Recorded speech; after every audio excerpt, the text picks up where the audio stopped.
예, 안녕하세요. 두 가지 암을 극복하고 있는 WC 김입니다.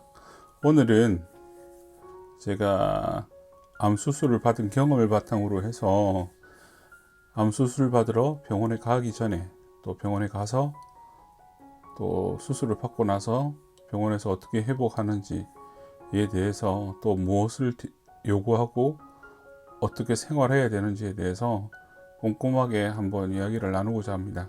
수술 상황에 따라서 다르겠지만 대부분 포함될 수 있도록 제가 한번 제 경험을 나눌 테니까 같이 이야기를 들어주셨으면 합니다. 네, 그럼 시작하도록 하겠습니다. 그럼 환자 입장에서, 저는 환자 입장이니까요, 수술에 대한 과정을 한번 쭉 설명드리겠습니다. 먼저 수술 하루 전에는 입원을 하게 됩니다. 그런데 입원을 하는 것도 수술을 하기 위한 검사를 미리 외래를 통해서나 다 했을 때 하루 전에 입원을 하게 되는 거고요. 만약에 그 수술 전 검사, 즉 피 검사는 이제 피가 흐르질 거 아닙니까? 수술하면 이에 따라서 피가 모자라는지, 또한 특별한 어떤 수술을 하기 위해서 혈액적으로 문제가 없는지를 파악하는 피 검사를 진행을 하고, 그리고 그 전신 마취를 할 때 심장이 버틸 수 있는지를 확인하는 심장 초음파, 그리고 당연하게도 폐 쪽을 수술하기 때문에 폐의 형태를 명확하게 이제 한번 즉시적으로 볼 수 있는 엑스레이 등을 찍습니다. 그리고 폐암만의 검사는 PET, 저번에 한번 포도당의 섭취율을 가지고 폐의 전이 정도를 확인하는 PET와 그리고 폐CT, 폐만 집중적으로 찍는 CT, 그리고 뇌 MRI, 그리고 호흡량이 어느 정도 되는지, 수술 전과 수술 후의 호흡량은 당연히 다르니까요. 폐를 잘라내는 수술이기 때문에 이것에 대해서 검사를 해서 호흡량이 충분하다고 판단될 때, 그리고 PET나 뇌 MRI상 전이가 없다고 판단이 될 때 수술을 진행하게 됩니다. 입원할 때 준비물은 일단 서류가 필요하겠죠. 신분증, 그리고 코로나가 있을 때는 어떤 그에 대한 검사지, 그리고 보호자의 수술 동의서, 이게 꼭 필요하고요. 그리고 입원 안내 문자를 보여줘야 삼성병원 같은 경우는 입원을 할 수 있게 되어 있습니다. 그리고 어떤 설문조사나 여러 가지 자기 문항을 기록하기 위해서는 필기구가 하나 정도는 있어야 되고요. 그리고 가글이 필요한데, 이 가글이 필요한 이유는 저희가 입으로 이게 균이 들어가는 걸 방지를 하기 위해서, 병원에 균이 많을 거 아니에요. 슈퍼박테리아나 아주 조금 약간 센 가글을 구매해서 항상 양치 후에 또는 양치 전에 또는 양치가 하기 힘든 상황이면 가글을 통해서 입을 청결하게 유지하는 것이 중요합니다. 그리고 뚜껑이 있는 컵은 수분 섭취를 할 때 균이 주변에 있는, 병원에 있는 균이 침범을 하지 않기 위해서 뚜껑이 있는 컵을 가져가게 되어 있고요. 그리고 수건, 치약 뭐 당연한 것이고요. 그리고 앞이 막힌 슬리퍼는, 이게 아무래도 수술 뒤 운동을 시행을 해야 되는데 앞이 뚫려진 슬리퍼는 이게 갑작스러운 현기증 등에 의해서, 안 하면 턱에 의해서 쓰러지는 경우가 발생할 수 있습니다. 그래서 항상 앞이 막힌 슬리퍼를 가지고 오도록 입원 시에는 권고를 하고 있고요.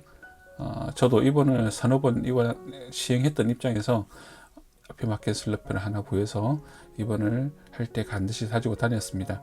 또 베개 등의 침구는 이게 편하게 잠을 잘 수 있도록 하기 위해서 보조 베개라든가 이런 침구 등을 가져가는 경우가 있고요. 저 같은 경우에 이런 준비물을 여행용 가방에 가져가서 입원 생활을 했었던 경험이 있습니다. 입원하게 되면 먼저 환자복 갈아입게 되겠죠. 그리고 속옷을 수술에 따라 다른데 이것을 착용해야 되는지 안 착용해야 되는지 안내가 옵니다. 그리고 속옷을 착용하는 것뿐만 아니라 어떤 제모를 해야 되는지 안 해야 되는지에 대한 안내도 있고요. 그래서 그에 대해서 진행을 하시면 되고요. 그리고 밤부터, 보통 자정부터 금식을 하게 되고, 그리고 정맥주사 바늘을 혈관에 꽂아 두어서 정착을 시킵니다. 다만 저 같은 경우에도 혈관을 찾기가 어려운데, 이런 분들은 전문 간호사에게 요청을 해야 되는데 저녁 시간에는 전문 간호사가 잘 없습니다. 그래서 그 다음날 아침에 정맥주사를 삽입을 하겠다고, 바늘을 삽입을 하겠다고 이야기를 하고, 그 다음날 저는 정맥주사에 혈관을 찾아서 삽입을 한 적도 있습니다.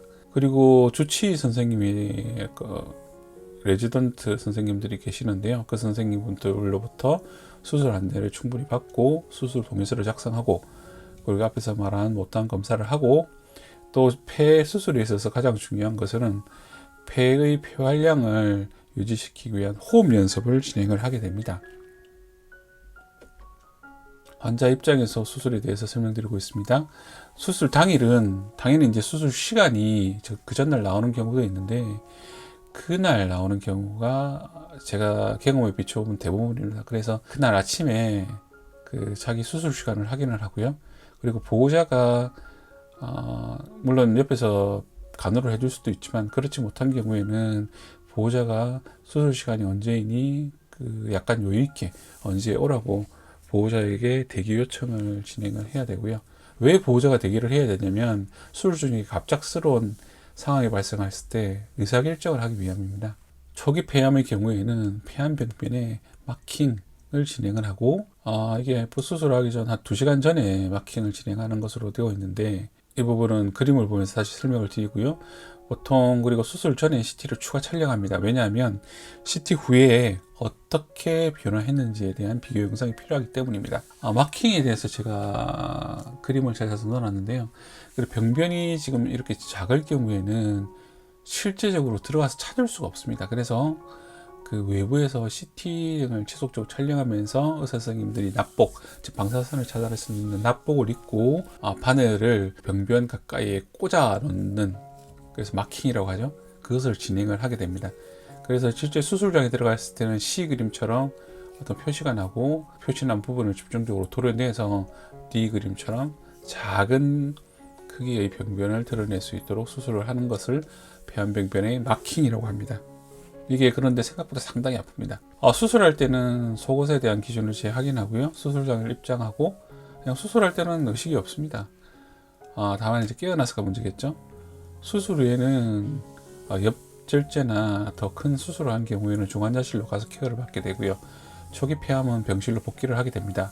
저 같은 경우에도 세그먼트 구역절제술을 했기 때문에 병실로 바로 복귀를 진행을 했었습니다. 또한 제일 중요한 게, 일단 마취로 인해서 잠을 자지 않도록 보호자가 환자를 계속 깨워야 됩니다. 또 너무나 통증을 요구하기 때문에 마약성 진통제로 통증을 관리해야 되는데, 이게 제가 경험해 본 바에 의하면 무통주사도 저는 구토를 유발하더라고요. 결국은 진통 패치를 붙여서 진통 관리를 했었는데요.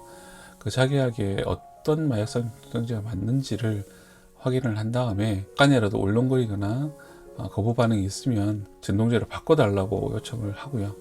보통은 이제 무통 아니면 진통 패치 두 가지 중에 하나는 좀 맞는 편이기 때문에 먼저 무통 주사를 해보시고 도저히 안 된다 싶으면 패치를 바로 요구하시기 바랍니다.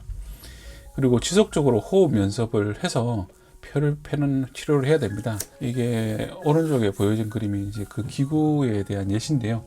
이게 부는 게 아니라 호흡을 계속 빨아당기기 이렇게 해서 폐를 부풀게 만듭니다. 그래서 이제 이 공이 올라가는데, 이 공이 제일 상단 부분에서 계속 유지가 될 수 있도록 이렇게 관리를 하는, 호흡을 하게 되고, 이게 궁극적으로는 폐를 다시 펴서 주 폐활량을 확보하는 데 가장 중요한 치료가 되겠습니다. 그리고 수술 다음 날에는 교수님이 회진을 도실 때 설명을 좀 듣고요. 설명을 요청을 해야 됩니다. 그래서 대략 수술 과정이나 교수님이 말해 주신다면 추정 병기를 듣고요. 그리고 퇴원 시까지는 이 회진이 하루에 한 번씩 계속 일어날 겁니다. 그리고 피검사 엑스레이는 매일 진행을 해서 그 달라지는 경과를 관찰을 하게 되고요. 특히 엑스레이 같은 경우에는 폐 수술을 할 경우에 폐가 펴졌는지, 그리고 흉수, 어떤 수술을 했으니까 피가 나올 거잖아요. 그 피가 고여서 호흡에 지장을 주지 않는지를 확인하기 때문에 엑스레이 촬영은 계속 진행하게 됩니다. 그리고 식사를 진행할 시에는 정맥주사는 제거가 되고요. 일단 제일 중요한 거는 수술한 다음 날부터 무조건 걷기 운동을 하라고 시키시고 걷기 시작해야 됩니다. 그리고 호흡 운동은 수술 전 60%에서 80%가 될 때까지 지속을 해야 되고요. 그리고 폐가 눌려서 폐 수술 전에처럼 누워서 자지를 못합니다. 항상 이제 소파에 기대는 것처럼 기울여서 수면을 시행하게 되는데, 저는 수술 후 한 2달 가까이를 그렇게 잤었던 경험이 있습니다. 다만 이렇게 자게 되면 엉덩이에 하중이 집중이 되어서 엉덩이 쪽, 허리 쪽에 통증을 유발하게 되는데요. 이를 대비해서 쿠션 등을 미리 준비하는 것이 좋겠습니다. 퇴원할 때에는 일단 피주머니를 빼고요. 그리고 주머니를 뺀 곳에 호치키스라 그러나요? 박아서 나중에 수술 결과를 들을 외래 때 그 호치키스를 제거하는 활동을 하게 되고요. 그리고 보험 관련 서류를 발급을 받고 다만 이제 암이 미확정 상태에서 암 확인 및 제거 수술을 했다면 다음 외래 때 암이 세포가 확인된 다음에 외래에서 발급받는 것이 보험 처리하는 데 좋습니다. 그리고 수술비 가정사는 원무과에서 진행하고 퇴원할 때 진통제 등의 약을 2주치나 한 달치를 수령한 다음에 환복 후 퇴원하게 되는데요. 저 같은 경우에는 진통제도 진통제지만 진통 패치를 어느 정도 받아서 집에서 조그맣게 잘라서 붙여가지고 진통 관리를 했었습니다. 예, 제가 말씀드리고 싶은 부분은 어쨌든 폐암 수술이 무섭고 힘들다고 느껴지시겠지만 용기를 가지시고 폐암 수술을 잘 받으시고 잘 회복해 나가시는 것을 기원 드리겠습니다. 예, 감사합니다.